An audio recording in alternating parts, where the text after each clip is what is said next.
Survey జనా సుఖినో భవంతు. హాయ్ ఫ్రెండ్స్, నేను మీ రవిదాస్.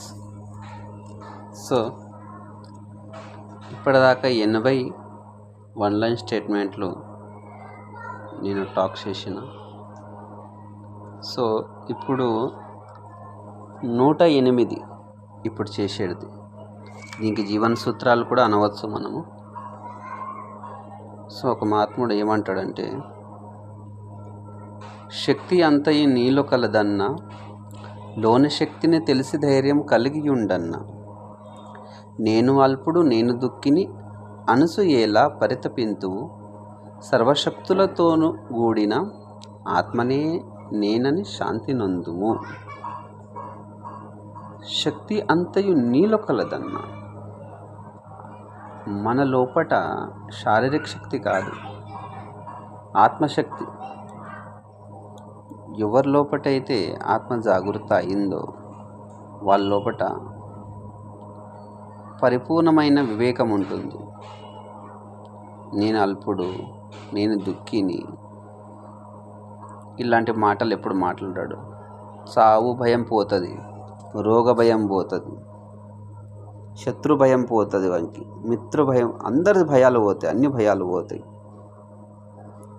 భయములన్నీ తొలగిపోవును ఆత్మదేవుని బడిసినప్పుడు. ఎప్పుడైతే తనలో ఉన్న ఆత్మస్థితిని వాడు అనుభవిస్తాడో అన్ని భయాలు పోతాయి.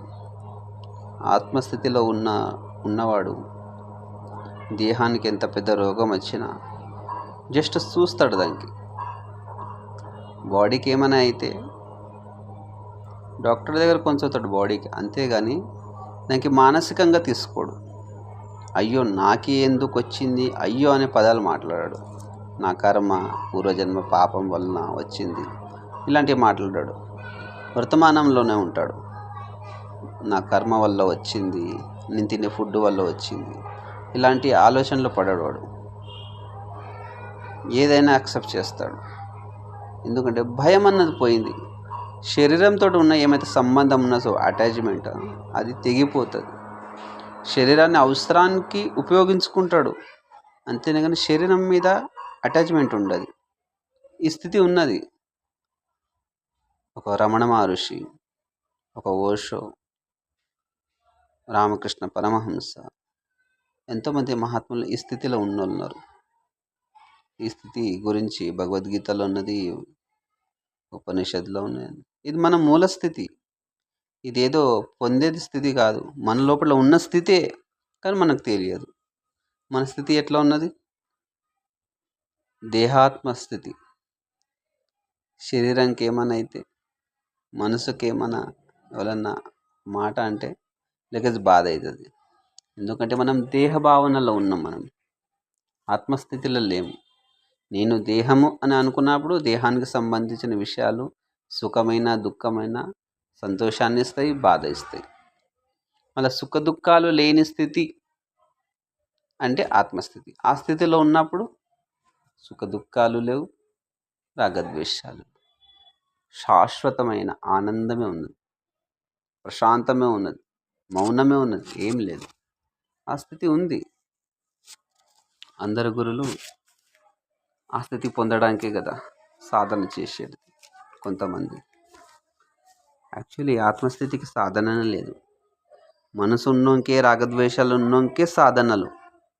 నాకు రాగద్వేషాలు పీడిస్తున్నాయి అని గురువు దగ్గర పోయి చెప్తే అప్పుడు గురువు అంటాడు, ఠీకే భక్తి చెయ్యి అంటాడు.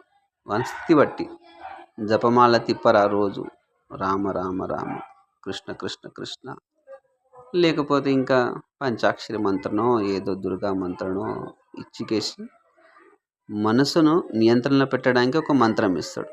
అది కొన్ని రోజులు సాగుతుంది.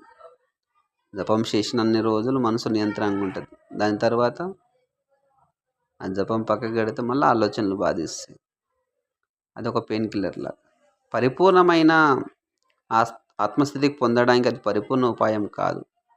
కొంతవరకు మనకు సహాయం చేస్తుంది. హర్ష విగ్రహ సేవ కూడా సహాయం చేస్తుంది, కానీ మంత్రంతో జ్ఞానం కాదు. దానికి విచారణ మార్గం ఒకటి.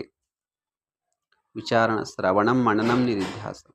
ఇది చాలు ఆత్మస్థితిలో పోవడానికి. సో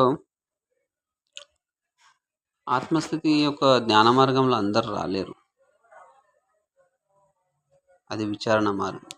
అందుకే చాలామంది వేదాంతాన్ని వినడానికి ఎక్కువ మంది ఉండరు. ఒక 4, 5 మందే ఉంటారు వేదాంతాన్ని వినడానికి. పురాణాలు, ఇతిహాసాలు, కథలు వినడానికి అయితే ఎంతోమంది, వేల మంది ఉంటారు. ఎందుకంటే పురాణ కథలు వినకే ఆనందంగా ఉంటాయి. అందులో స్వర్గము, నరకము, భోగాలు, భక్తియుక్త భగవంతుని లీలలు ఇవి వినడానికి మంచిగా అనిపిస్తాయి. దీనికి పరోక్ష జ్ఞానం అంటారు. పురాణాలు అన్నీ పరోక్ష జ్ఞానమే చెప్తున్నాయి. భగవంతుడు అనేటోడు ఉన్నాడు, వైకుంఠము, అవి ఇవి అన్నీ. శాస్త్ర ప్రమాణం ఉన్నది, ప్రత్యక్ష ప్రమాణం మనం చెప్పలేం. ప్రత్యక్ష ప్రమాణం ఉన్నది. ప్రత్యక్ష ప్రమాణం ఏదైనా ఉందా అని అంటే ఆత్మ ఒక్కటే. చూడలేము కానీ అనుభవించవచ్చు. ఎలా అంటే జాగృత అవస్థలో మనం ఉన్నాం, మనకు తెలుసు, దీనికి సాక్షి ఉన్నాం. నిద్రించిన తర్వాత నిద్రలో ఏమైతే స్వప్న పదార్థాలు అన్నీ చూస్తాం, దాన్ని అనుభవిస్తాం. అనుభవించినాక పొద్దున్న లేచినాక నాకు స్వప్నం పడ్డది, అందులో సుఖము, దుఃఖం, అన్ని విషయాలు, అన్ని దృశ్యం అంతా చూస్తాం మనం.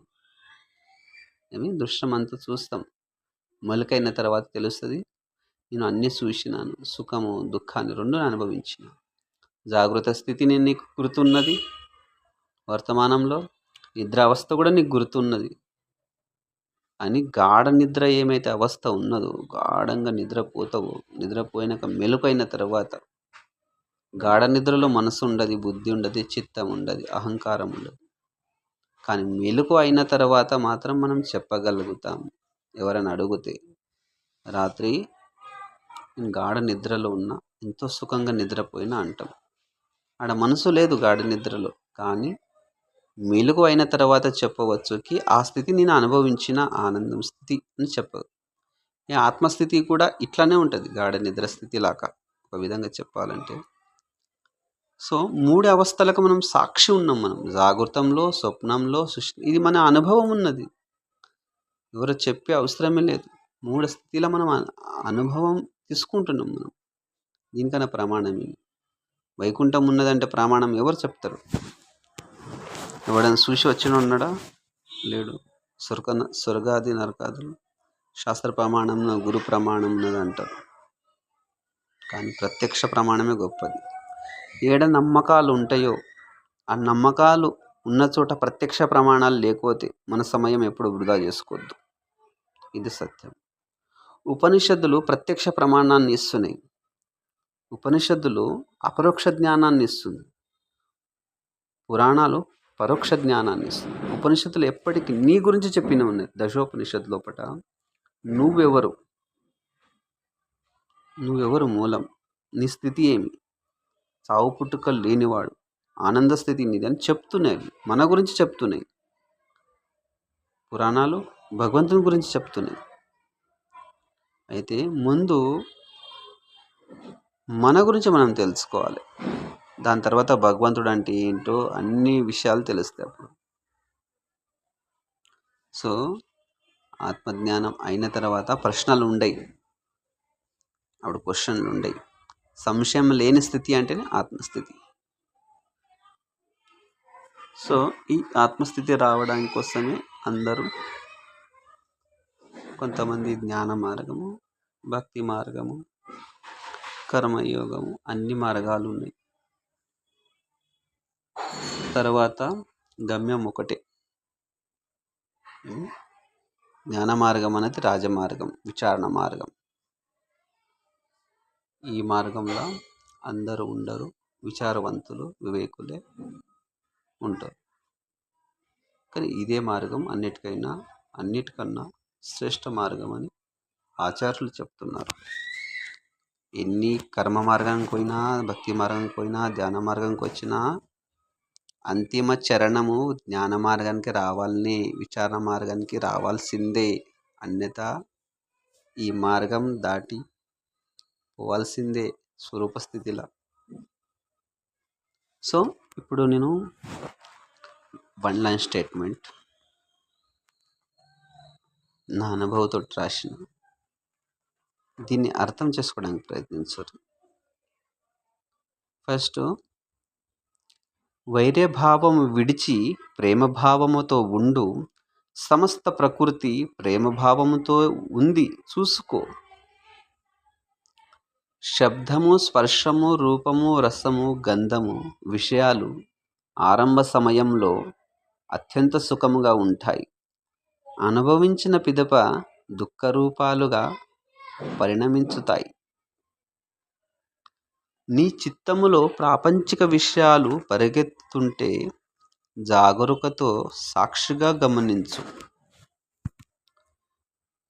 మనసే బంధానికి కారణం, అదే మనసు నీ ముక్తికి కారణం. మంటలో ఎంత నెయ్యి పోసినా మంట పెరుగును గాని చల్లారదు.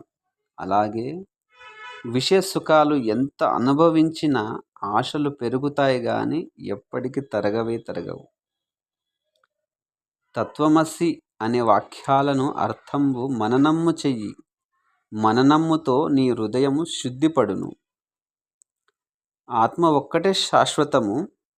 ఆత్మ విడిచి దృశ్యమంతయు నశ్వరంబని తెలుసుకో.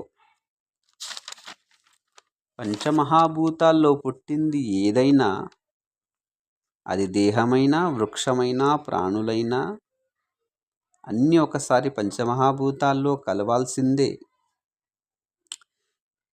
నీకు జ్ఞానప్రాప్తి అయిన తర్వాత గురువు శిష్యుడు అనే అర్థహీనం సంబంధమంతా అబద్ధమవుతుంది. గురువు శిష్యుడు అనే భేదబుద్ధి పోతుంది. జ్ఞానం కలిగిన తర్వాత అప్పుడు వ్యక్తి తను గొప్ప గురువు అవుతాడు.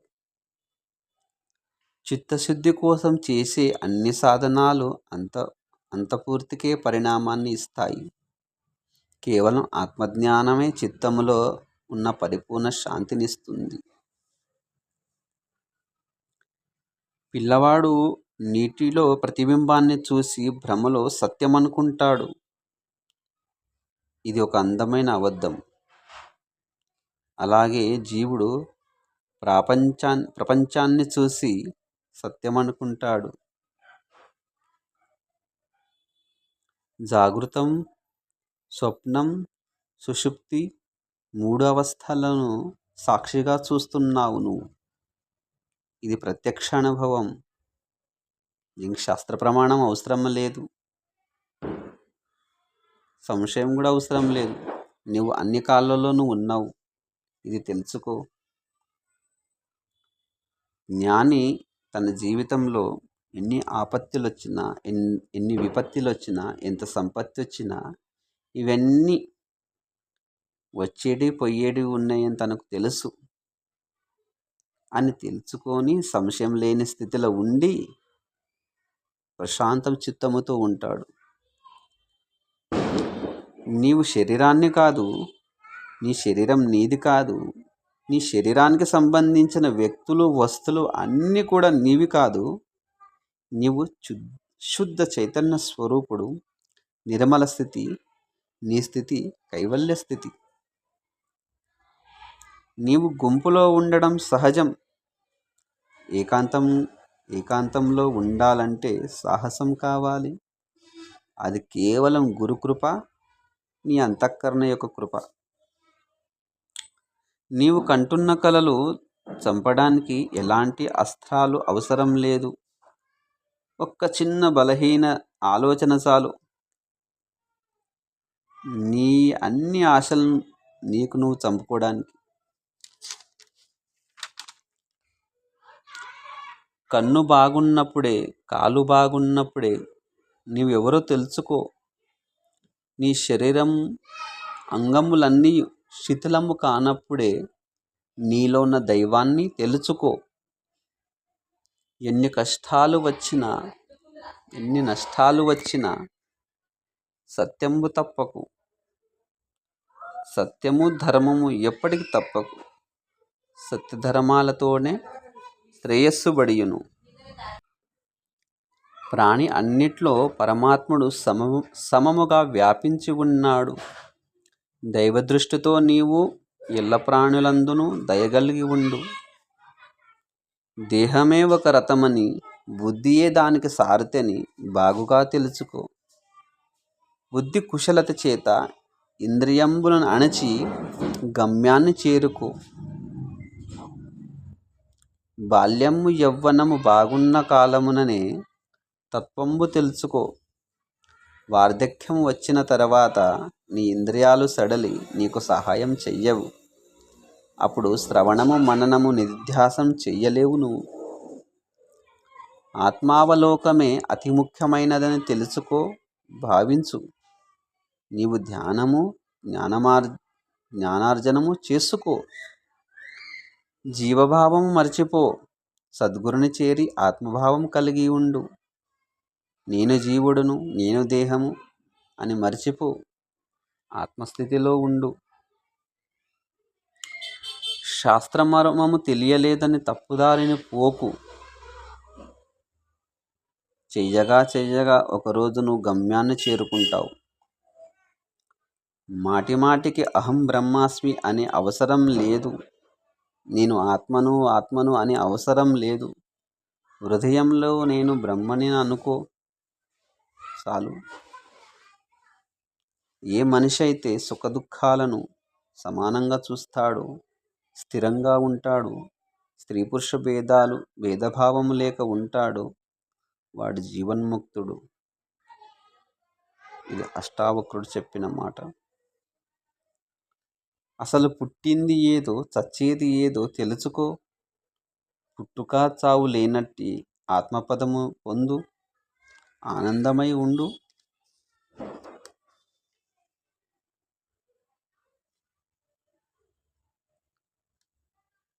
సర్వే జనా సుఖినో భవంతు. సో ఫ్రెండ్స్, ఈరోజుకు ఇదే టాక్. ఈ 1 లైన్ స్టేట్మెంట్ 108 దీంతో కంప్లీట్. దీన్ని ఎంత మననం చేస్తే అంత విషయాలు సహజంగా తెలుస్తుంది. మననమే, శ్రవణము మననం నిధిధ్యాసం, ఈ 3 విషయాలు ఎప్పటికీ మర్చిపోవద్దు. శ్రవణం చేసి దాన్ని చేసిన తర్వాత మననము చేయాలి. మననం చేసుకుంటే దాన్ని నిధ్యాసన చేయగా ఒకరోజు మన యొక్క మూల స్థితిని, ఆ స్థితిలో మనం స్థిరంగా ఉంటాం. ఇది. సో ఇదే ఈరోజు టాక్. సర్వే జనా సుఖినో భవంతు. మీ రవిదాస్.